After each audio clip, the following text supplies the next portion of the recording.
kakati essaawa eno yennyini nga bulijjo nkuleetedde ebigambo bya Dr. Hilderman ayina wabadde ewantu ewamu n'ayogera ku bibadde bitambula. Jjukira ekibozibozi ekibadde kitambula nga balaga nti Dr. Hilderman yandiba nga ali omu ku abo abagenda okugenda mu kibiina ekya Mpuuga kyagenda okuba nga awandiisa olunaku olwaleero.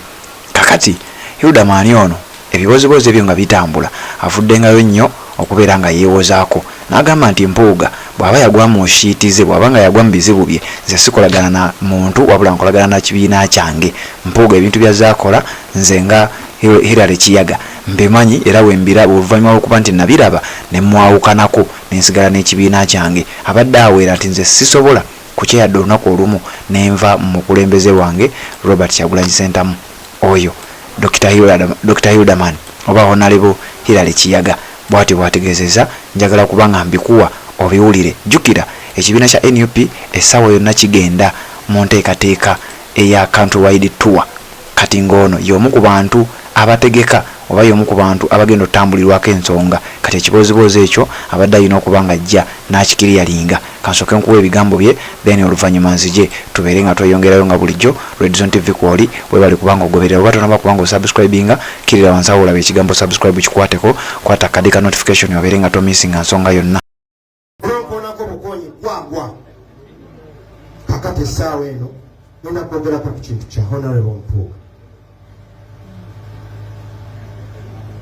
Muli wano mwenna tubadde mu Parliament nga Leader of Opposition akubiriza olukiiko olwa Shadow Cabinet ye mukama wange Martha Yassani Mpuuga era nga bajja okulambula empiki n'okubeerawo okuba nze muleese wa empiki. Kati yagwa mu shit yagwa ki mumbi ki ekikulowoozesa nti olw'okuba mukwano gwange oba omuntu oyo mbadde mumanyi nti ebizibu bye yafuna ate nze nabifuna. Gwani atasengedde kutegeera nti ebizibu byoli bibye n'ekiyaga muki mulala. Bakutaddeko ku lisiti nga bakugamba Kiyaga Commissioner. Naye osanga abantu nga batambuza ekibozi batambuza ekibozi man. Lwaki njogedde ku National Unity Platform, lwaki njogedde ku People Power wano mu mpigi nga tebinnaba nakumanyika nga ffe tuli mu busakeeyo olw'ekintu kino. Sasobola kutema muti gwenkola ki bwentudde kale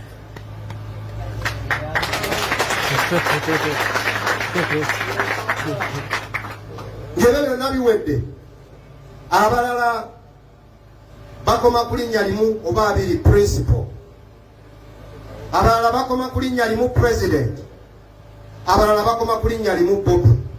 Ebyakyagulanyi bakatandika n'odikola ki naye nze emyaka 2 nga mmanyi ye mitembo. Myaka meka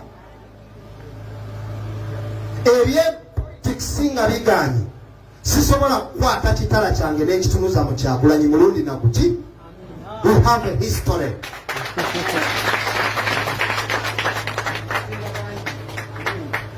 We have a what? A history. Nolwekyo wano lwabeerawo abapropaganda mwenna banange temuswala ono family friend wange ono blood wange ne politics nga aweddeyo ngenda mu fridge abeera akyali mu kalinanze nga ali mu fridge blood kyekiri mu fridge eno ono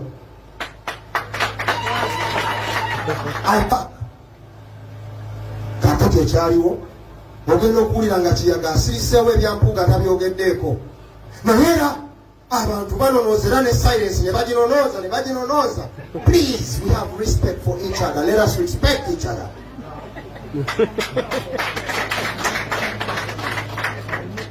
Never interrupt silence.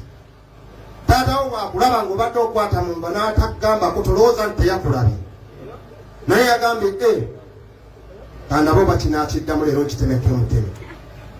So ffe tukoma wali mu Lwera sijja kwetaba mu ntalo zivaawo zeyongerawa.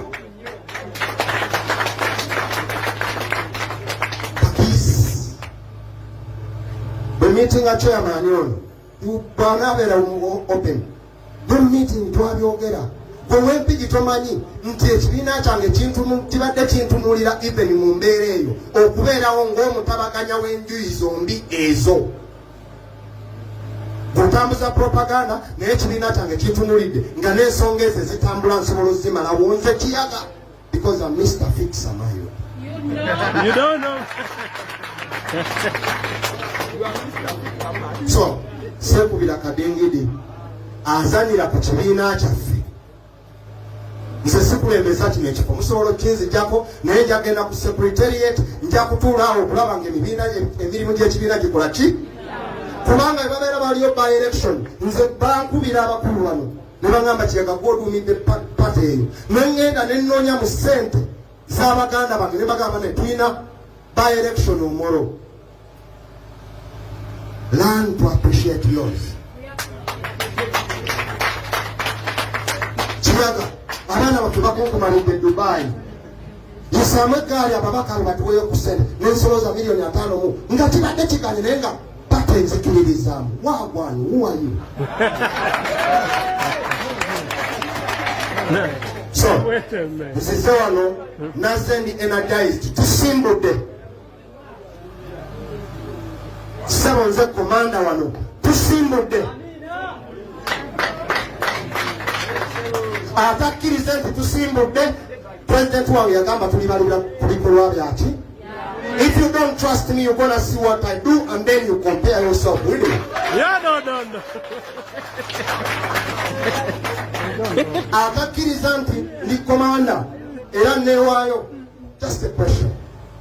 Ensonga yatabanguse wano empiki nga bakola hit list ne bagamba empiki tuttewo baani golowooza ani asooka ku lisiti y'empiki n'ensonga y'omwana basajja nga bagamba nga bo balaba nti nze ali mu lisiti y'okufa number 1 ate nze atasaanidde wagwan. Don't say that next time. So bino byakufa byakuwona olwekyo tozanyira mu ssasi lyange bino byakufa byaki tozanyira mu ssasi lyange because tuli mu byakufa. Abasirikale baabo babadde wano mulooza tulina omusango naye bwe batobakira kugira okugambe kakiyagano bakakubye naye nga ate koddeeyo dongo. We're here for life. Sebo byoza okunyonyola abantu bino ebintu birimu okufa si byakugisaayisaamu weeyo. Nze njogera yange saagala kuva waggulu nga yes webali kubanga kwoli ndowooza obiwulidde Dr. Hilda Maani oba Hillary Kiyaga kakati n'olunaku olwaleero basisinkanye ne Robert Kyagulanyi Ssentamu era nga wetwogerera ku ddakiika eno yennyini wawulirira bino basisinkanyeko n'ekiro ekikeseza olunaku lwaleero ate nga waliwo ensonga ezigenda okuba nga zigenda mu maaso essaawa yonna ensonga za countrywide tour ogenda kuba nga ate ozifuna wano ku mukutu ogwa Red Zone TV bw'oba tonaba kubanga osubscribinga nyongera okujjukiza nti kkirira wansi awo olaba ekigambo subscribe kikwateko kwata kade ka notification kajja kukuyambako okubeera nga tosubwa countrywide tour mu bulambalamba bwayo obeere ng'obeera abanasooka okumanya tutambule ffenna mu countrywide tour eno phase ey'okubiri webale kubanga okyaliko katuwuliziganya ate mu updates eziddako.